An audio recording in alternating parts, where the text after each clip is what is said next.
Ya, Shalom Maranatha. Kembali lagi ke channel Solata BM Apologet. Hari ini kita akan membahas roh penghibur. Apakah seorang nabi? Nah, di sini kita kadang teman-teman kita dari seberang mengklaim bahwa roh penghibur itu adalah seorang nabi atau malaikat atau apa gitu ya. Di sini kita akan berbicara, berdiskusi mengenai apa itu roh penghibur. Tapi sebelumnya, mari saudara-saudara dikasih Tuhan Yesus Kristus, sebelum kami memulai dengan acara ini, mari kita tunduk kepala secara iman kita di dalam nama Yesus Kristus. Kita berdoa dan memuji dan memuliakan nama Tuhan kami Yesus Kristus. Haleluya.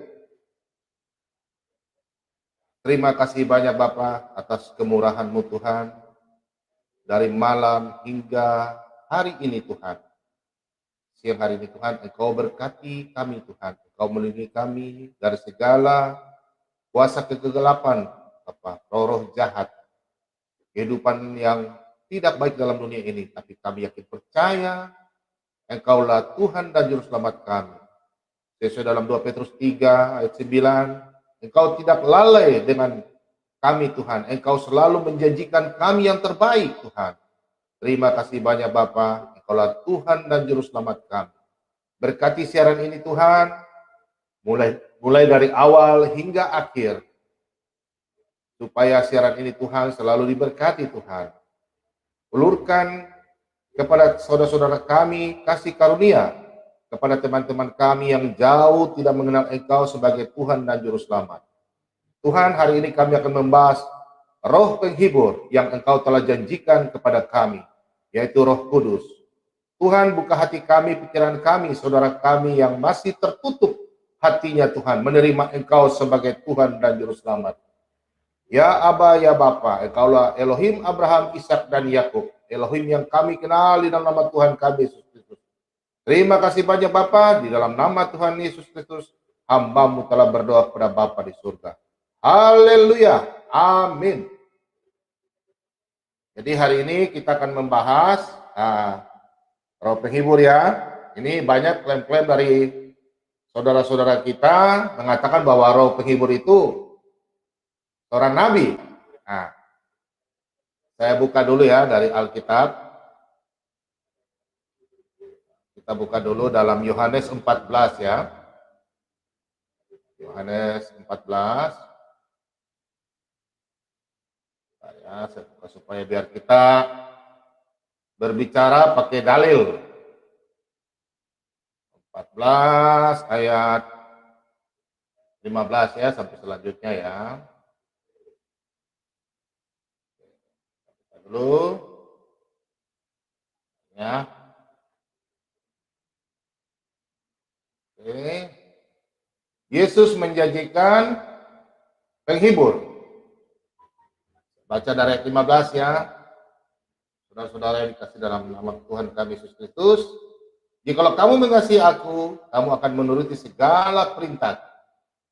Ayat 16, aku akan meminta kepada Bapa, dan ia akan memberikan kepadamu seorang penolong yang lain, supaya ia menyertai kamu selama-lamanya. Yaitu roh kebenaran. Dunia tidak dapat menerima dia, sebab dunia tidak memiliki dia dan tidak mengenal dia. Tetapi kamu mengenal dia, sebab ia menyertai kamu dan akan diam di dalam kamu. Ayat 18, aku tidak akan meninggalkan kamu sebagai yatim piatu. Aku datang kembali kepadamu. Tinggal sesaat lagi dan dunia tidak akan melihat aku lagi. Tetapi kamu melihat aku, sebab aku hidup dan kamu pun aku hidup. Akan hidup. Pada waktu itulah kamu akan tahu bahwa aku di dalam Bapa-Ku dan kamu di dalam aku dan aku di dalam kamu. Barang siapa memegang perintahku dan melakukannya, dialah yang mengasihi aku, dan barang siapa mengasihi aku, ia akan dikasihi oleh Bapa-Ku, dan aku pun akan mengasihi dia dan akan menyatakan diriku kepadanya. Kemudian di sini ayat 22, Yudas yang bukan Iskariot berkata kepadanya, Tuhan, apakah sebabnya? Maka engkau hendak menyatakan dirimu kepada kami dan bukan kepada dunia? Lanjut ya, ayat 23. Jawab Yesus, jika seorang mengasihi aku, ia akan menuruti firman-Ku, dan Bapa-Ku akan mengasihi dia, dan kami akan datang kepadanya, dan diam bersama-sama dengan dia. Ini harus kita bawa garis bawah ya. Barang siapa tidak mengasihi aku, ia tidak menuruti firman-Ku, dan firman yang kamu dengar itu bukanlah daripadaku, melainkan dari Bapa yang mengutus aku. Semuanya itu kukatakan kepadamu selagi aku berada bersama-sama dengan kamu. Tetapi, nah ini ayat 26 ya, tetapi penghibur, yaitu Roh Kudus, yang akan diutus oleh Bapa dalam namaku, dialah yang akan mengajarkan segala sesuatu kepadamu dan akan mengingatkan kamu akan semua yang telah kukatakan kepadamu. Ayat 27, damai sejahtera aku tinggalkan bagimu, damai sejahtera aku diberikan kepadamu, dan apa yang kuberikan tidak seperti yang diberikan oleh dunia kepadamu. Janganlah gelisah dan gentar hatimu. Kamu telah mendengar bahwa aku telah berkata kepadamu, aku pergi, tetapi aku datang kembali kepadamu. Sekiranya kamu mengasihi aku, kamu tentu akan bersukacita karena aku pergi kepada Bapa-Ku, sebab Bapa lebih besar daripada aku. Ayat 29, dan sekarang juga aku mengatakannya kepadamu, sebelum hal itu terjadi supaya kamu percaya. Apabila hal itu terjadi, tidak banyak lagi aku berkata-kata dengan kamu, sebab penguasa dunia ini datang dan ia tidak berkuasa sedikit pun atas diriku. Tetapi supaya dunia tahu bahwa aku mengasihi Bapa dan bahwa aku melakukan segala sesuatu perintah yang diperintahkan Bapa kepadaku. Bangunlah, marilah kita pergi dari sini. Demikian firman Tuhan. Jadi hari ini banyak ya teman-teman masih bertanya sama Pak Bom, terutama dari saudara-saudara kita ya yang mengklaim, terutama yang mereka mengklaim ya bahwa roh penghibur itu adalah seorang nabi, ya, seorang nabi atau malaikat atau apa ya. Bagi saya itu sudah salah sekali ya. Karena kalau kita mau buka dalam Yohanes 14 tadi yang saya sampaikan, firman Tuhan katakan, roh penghibur itu melakukan apa yang kehendak Bapa maupun anak. Nah, kita kan percaya bahwa Bapa, Anak, dan Roh Kudus. Nah, dalam Kejadian 1, ayat 1, ayat 2, sampai 3.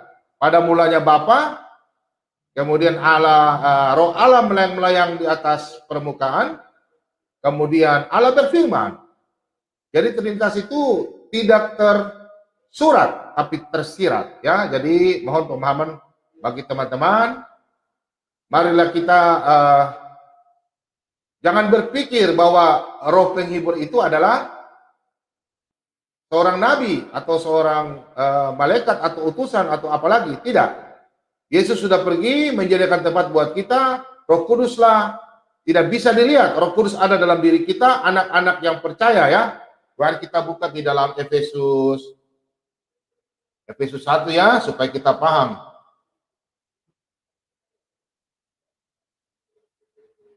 Nah, kita buka dulu ya.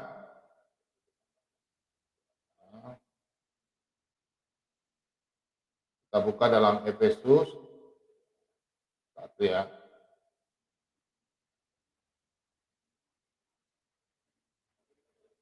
Efesus 1 ayat 13. Biar teman-teman, baik itu yang di luar ajaran Kristus maupun sama-sama kita ya. Nah ini ayat 13, di dalam dia kamu juga karena kamu telah mendengar firman kebenaran, yaitu Injil keselamatanmu. Di dalam Dia kamu juga ketika kamu percaya dimeteraikan dengan Roh Kudus yang dijanjikannya itu. Ayat 14, dan Roh Kudus itu adalah jaminan bagian kita sampai kita memperoleh seluruhnya, yaitu penebusan yang menjadi kita milik Allah untuk memuji kemuliaannya. Nah, jadi ayat ini sudah jelas ya. Kalau ada yang klaim-klaim bilang roh penghibur itu adalah seorang nabi, saya pikir kita akan membahas ya. Kita akan membahas semuanya. Jadi saya pikir itu aja. Tapi sebelumnya saya sampaikan, saya ajak dulu. Kayaknya di Bestek sudah ada yang sudah masuk ya. Kasih tanggapan. Saya kasih naik dulu ya, Pak. Ya, Shalom Pak Lobo, selamat siang. Shalom Maranatha. Shalom Maranatha, salam Maranatha. Shalom Pak Cengke. Shalom Maranatha. Shalom Maranatha. Nah ini dia, kata Maranatha ini siapa yang tidak percaya Tuhan Yesus ya siap dihukuman saja. Nah tema hari ini kita mengenai roh penghibur, Pak Cengke, Pak Lobo, kira-kira gimana? Ya, mungkin saya duluan ya. Boleh, silakan Pak Lobo. Ya, Roh Kudus itu memang roh yang dijanjikan Tuhan Yesus ketika dia mau naik ke surga. Ya, dia berjanji bahwa dia akan memberikan Roh Kudus kepada seluruh umat manusia, yaitu roh penghibur. Jadi Roh Kudus itu adalah roh suci, rohnya Tuhan, bukan nabi, ya, bukan malaikat, tetapi roh Elohim itu sendiri. Kalau kita baca Yohanes 16 ayat 13, Pak. Saya bacakan ya, Pak ya. 16 ayat 13 ya. Baik, saya bacakan ya, Pak ya. Bentar, Pak Lobo.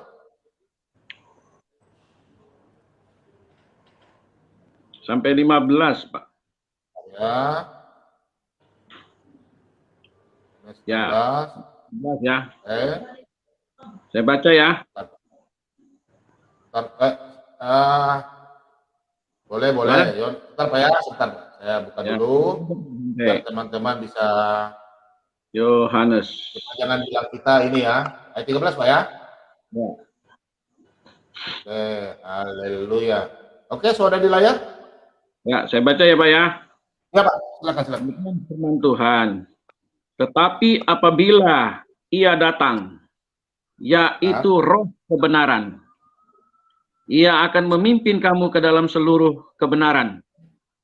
Sebab Ia tidak akan berkata-kata dari dirinya sendiri, tetapi segala sesuatu yang didengarnya itulah yang akan dikatakannya, dan Ia akan memberikan kepada kamu hal-hal yang akan datang. Ayat 14, Ia akan memuliakan aku, sebab Ia akan memberitakan kepada kamu apa yang diterimanya daripadaku. Ayat 15, segala sesuatu yang Bapa punya adalah aku punya, sebab itu aku berkata, Ia akan memberitakan kepadamu apa yang diterimanya daripadaku. Ya, jelas Pak ya? Amin. Jadi, kebenaran. Silakan. Roh kebenaran itu bukan si Muhammad ya atau Jibril. Ya. Bukan, Pak. Kalau itu orang sesat pikir. Dan saya kira Pak, orang-orang baru seberang dari Muslim itu Pak, mereka itu diajarkan dulu oleh kitab Injil yang ditulis oleh Warokah dalam dua bahasa itu Ibrani dan Arab.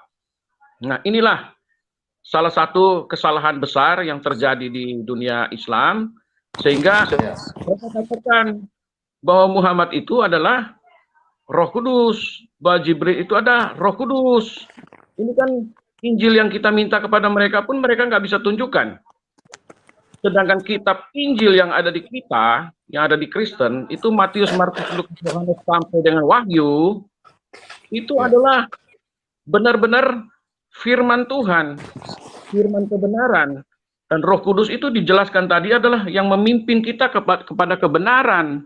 Sedangkan Muhammad tidak memimpin kita kepada kebenaran, istrinya aja 13. Belum dari istri-istri tawanan. Ya kan? Begitu banyak. Jadi nggak mungkin lah Pak dia memimpin kepada kebenaran Pak. Karena dia itu manusia biasa, hasil dari hubungan suami istri, ya, dia bukan Roh Kudus. Kalau Yesus itu kan Yesus Kristus, Tuhan Yesus Kristus itulah dia adalah roh daripada Tuhan itu sendiri. Sang Firman yang telah mengambil rupa sebagai manusia, mengambil rupa sebagai anak manusia, diam di antara kita, ya, dia memberitakan kabar baik. Dia memberitakan kabar yang memerdekakan kita dan mengajarkan kita kasih sayang satu dengan yang lain. Bahkan menunjukkan kepada kita surga yang abadi itu, Pak. Jadi kalau dikatakan Muhammad adalah sebagai Roh Kudus, saya menolak, Pak, berdasarkan dalih daripada Alkitab ini, Pak. Kemudian dikatakan Jibril juga Roh Kudus. Kita tidak tahu siapa Jibril itu.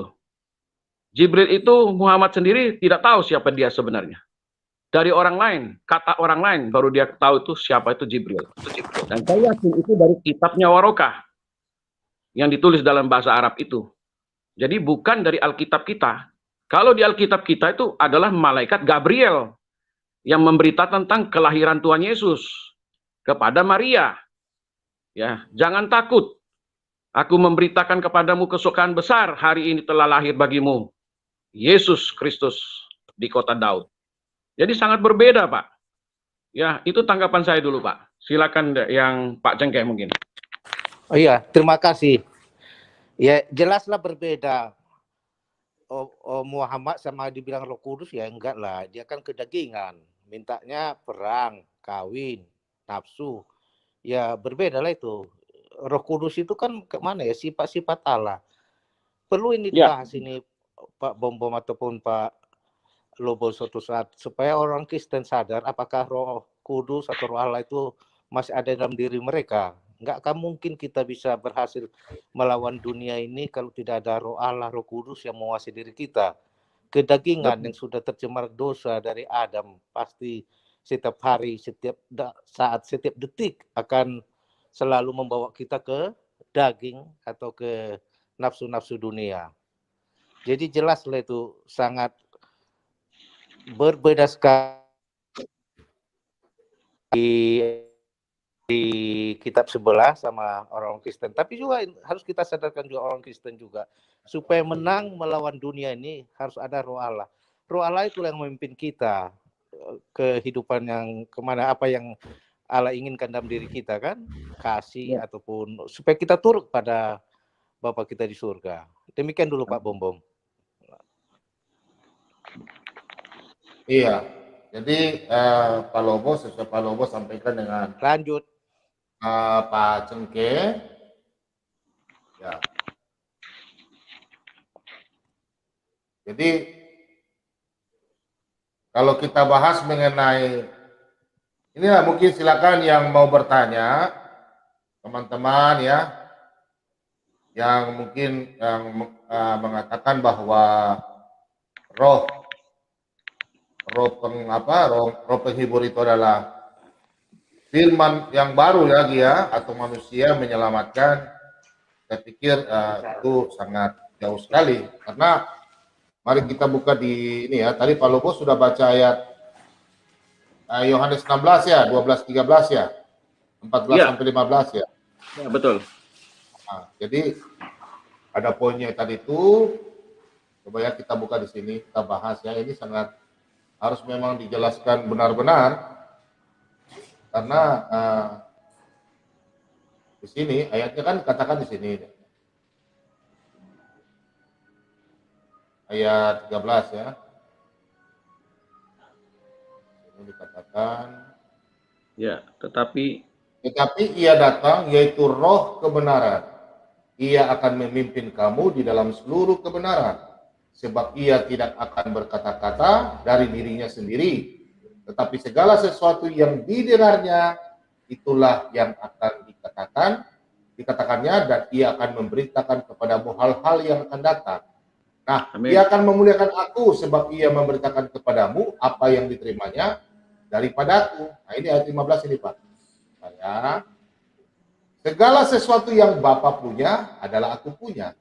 Sebab itu aku berkata, ia akan memberikan kepadamu apa yang diterimanya daripadaku. Nah, kalau memang dari seberang katakan diterima, pertanyaan saya cuma satu. Nah, di dalam Matius 22, nah ini Pak, kita bahas ya. Ya. Ini kan Yesus kan katakan bahwa semua yang aku punya kuberitakan dari Bapa. Berarti kita harus kembali lagi Pak, di dalam ini Matius 22 ini. Ini hukum yang terutama dengan hukum yang utama ini Pak. Ini, apakah seorang nabi manusia, Yesus kan sudah katakan sudah menggenapi Pak. Apakah ada orang yang menggenapi lagi hukum Taurat? Sedangkan di seberang kan mereka nggak mengenal hukum Taurat, Pak. Nah ini ya. Nah, jawab Yesus kepadanya, kasihilah Tuhan Allahmu dengan segenap hatimu dan dengan segenap jiwamu dan dengan segenap akal budimu. Nah, itulah hukum yang terutama dan yang pertama. Nah ini hukumnya dari 1 sampai 4. Ya, jangan ada padamu Allah lain. Ya, jangan membuat patung bagimu, kuduskan hari Sabat. Ya. Di sini sampai 4 dia 4. Jadi nanti di yang kedua ini, dan hukum yang kedua yang sama dengan itu ialah kasihilah sesamamu manusia seperti dirimu sendiri. Nah, pada kedua hukum inilah tergantung seluruh hukum Taurat dan kitab para nabi. Nah, pertanyaannya, apakah seorang Roh Kudus yang mereka katakan bilang seorang nabi, apakah itu bisa melakukan hal ini? Ini kan sudah digenapi. Jadi mereka kan tidak melakukan 10 hukum Taurat, Pak ya, Pak Lobo ya. Betul. Jadi saya pikir kita baca aja dari Keluaran 20 ya. Kita buka Keluaran 20 ayat 1 sampai 17 ya. Nah, tapi ya kita lihat dulu 10 hukum Taurat itu. Coba Pak Lobo baca dari Keluaran 20 ayat 1, Pak Lobo. Keluaran 20. Keluaran 20 ya. Ayat 1. Ya, Keluaran 20 ayat 1, firman Tuhan berkata, lalu Elohim mengucapkan segala firman ini. Ayat 1-nya, Pak. Lanjut, Pak. Lanjut ya. Akulah Tuhan. 10 firman Tuhan, Pak. Ini perikopnya ya. Lanjut, Pak. Akulah Tuhan Elohimmu yang membawa engkau keluar dari tanah Mesir, dari tempat perbudakan. Jangan ada padamu ilah lain di hadapanku. Jangan membuat bagimu patung yang menyerupai apapun yang ada di langit, di atas, atau yang ada di bumi di bawah, atau yang ada di dalam air di bawah bumi. Janganlah sujud menyembah kepadanya, atau beribadah kepadanya. Sebab aku, Tuhan Elohimmu, adalah Elohim yang cemburu, yang membalas kesalahan bapa kepada anak-anaknya, kepada keturunan yang ketiga dan keempat dari orang-orang yang membenci aku. Lanjut ya. Pak Bom Bom? Halo? Lanjut Pak, sampai ayat 17 Pak. Oke. Tetapi ayat 6, tetapi aku menunjukkan kasih setia kepada beribu-ribu orang, yaitu mereka yang mengasihi aku dan yang berpegang pada perintah-perintahku. Jangan menyebut nama Tuhan Elohimmu dengan sembarangan. Ya. Sebab yang akan memandang kesalahan orang yang menyebut namanya dengan sembarangan. Ayat 8, ingatlah dan kuduskanlah hari Sabat. 6 hari lamanya engkau akan bekerja dan melakukan segala pekerjaanmu. Tetapi hari ke-7 adalah hari Sabat Tuhan Elohimmu, maka janganlah melakukan segala sesuatu pekerjaan engkau atau anakmu laki-laki atau anakmu perempuan atau hambamu laki-laki atau hambamu perempuan atau hewanmu atau orang asing yang ada di kediamanmu. Sebab 6 hari lamanya Tuhan menjadikan langit dan bumi, laut dan segala isinya, dan ia berhenti pada hari ketujuh. Itulah sebabnya Tuhan memberikan hari Sabat, menguduskannya. Hormatilah ayahmu dan ibumu, supaya lanjut umurmu di tanah yang diberikan Tuhan Elohimmu kepadamu. 13. Jangan membunuh, jangan berzina, jangan mencuri, jangan mengucapkan saksi dusta tentang sesamamu. 17. Jangan mengingini rumah sesamamu. Jangan mengingini istrinya, atau hambanya laki-laki atau hambanya perempuan, atau lembunya atau keledainya, atau apapun yang dipunyai sesamamu. Terus, lanjut. Sudah sampai 17. Sudah Pak Lopo, terima kasih banyak.